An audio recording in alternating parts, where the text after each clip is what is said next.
जो 2 बार गिरफ्तारी की बात है, एक अशोक साहू की हत्या 1996 में हुई थी, उसमें मैं गिरफ्तार मेरे द्वारा किया गया था। दूसरा एक प्रकरण 1994 की का है, जिसमें अशफाक उर्फ कुन्नू सभासद था उसमें, उसकी हत्या हुई थी और उसकी गिरफ्तारी 15 फरवरी 2001 को की गई थी। जहाँ तक दबाव की बात है, किसी प्रकार का कोई दबाव नहीं, कोई लेश मात्र दबाव नहीं।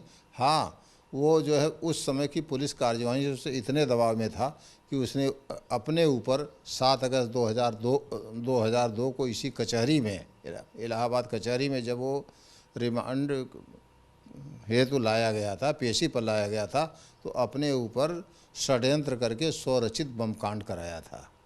जैसा आपने बताया कि अलग अलग हथकंडे अपनाकर केस को रफा दफा कराने की कोशिश करता था, उससे बचने की कोशिश करता था। अब हमने देखा कि जो असद ने हत्या करी और जो बाकी हत्याकांड सामने आए, क्या आप मॉडस ऑपरेंडी आपको लगता है, क्योंकि आपने पहले से अतीक को देखा है, उसके उस चरम पे देखा है, क्या इसका मॉडस ऑपरेंडी होता था? कैसे अपने बच्चों को भी ये कार में क्राइम में आगे लेके आता? ऐसा है, अतीक का आपराधिक जाल बढ़ चुका था।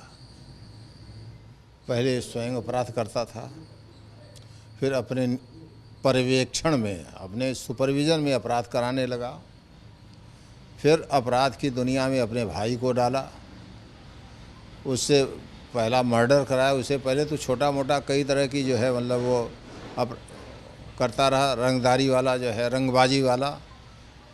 अशरफ से जो है अशोक साहू की हत्या कराया।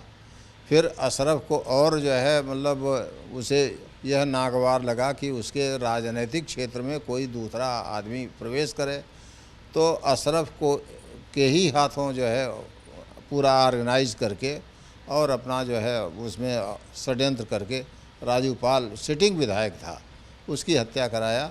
एक तरह से आप ये कहें कि ये लोकतंत्र की हत्या थी। किसी विधायक को इसलिए मार देना कि वो, उसकी हिम्मत कैसे हुई कि वो चुनाव लड़े।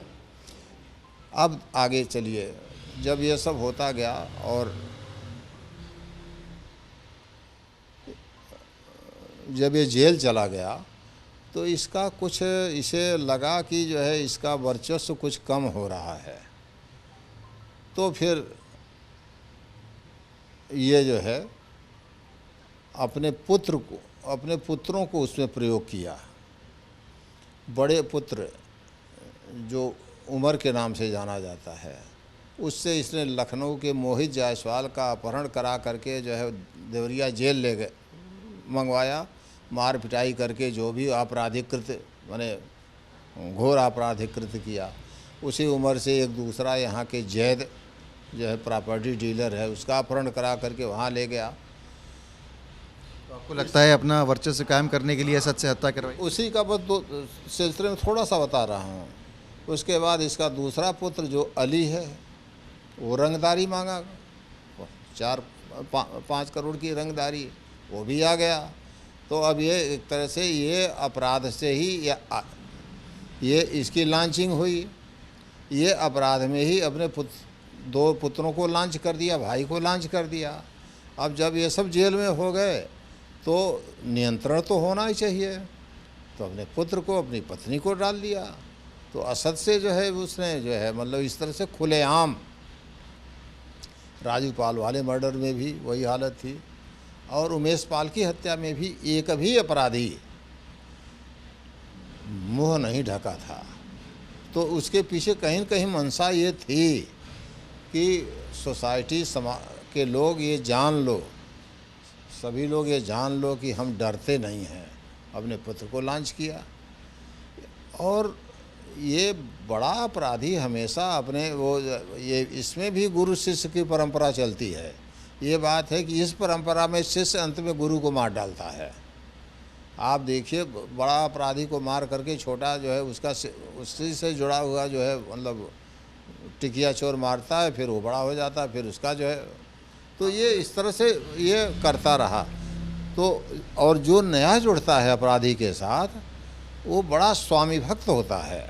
वो दिखाना चाहता है कि मुझसे बड़ा तो आपका कोई आज्ञाकारी है ही नहीं। आपको लगता है कि जो पूरा गैंग वॉर हुआ है या जैसे भी करके इसकी हत्या हुई है, इससे जो है वो गैंग वॉर और बढ़ेगा या फिर यही अंत है प्रयागराज में टेरर का और क्राइम का? अब देखिए, ऐसा है कि इस बारे में मैं इतना ही कहूँगा कि जो अतीत का इतिहास है, गैंगवार होता ही रहा है। गैंगवार का आर्डर बदलता है। वो कहते हैं कि पुरानी व्यवस्था जो है बदलती है तो नई व्यवस्था ले लेती है। आपको एक, हम बीहड़ में तैनात रहे हैं, ऑपरेशन भी वहाँ डकैती, तो वहाँ एक कहावत बड़ी प्रसिद्ध थी, एक मरे दो जावे और जाको वंश ने बूढ़न पावे। एक मरता है तो एक बीहड़ में मरता है तो दो कूद जाते हैं बीहड़ में, तो ये एक मरा तो दो गए। तो इनका जो अपराधियों का वंश है वो जाति और उसकी नहीं, एक ये अपराधी वंश, ये कभी ख़त्म नहीं होता है। एक गैंगवार ख़त्म होता है तो दूसरा गैंग पैदा हो जाता है। तो ये जो है, हाँ ये है कि एक अपराधी का अंत होता है, दूसरा फिर उसे पनपने में समय लगता है। इसलिए गैंग के बढ़ने और पैदा होने, पनपने और नाश होने में अंतराल जो होता है, उसी में सब ये सब उथल पुथल चलती रहती है।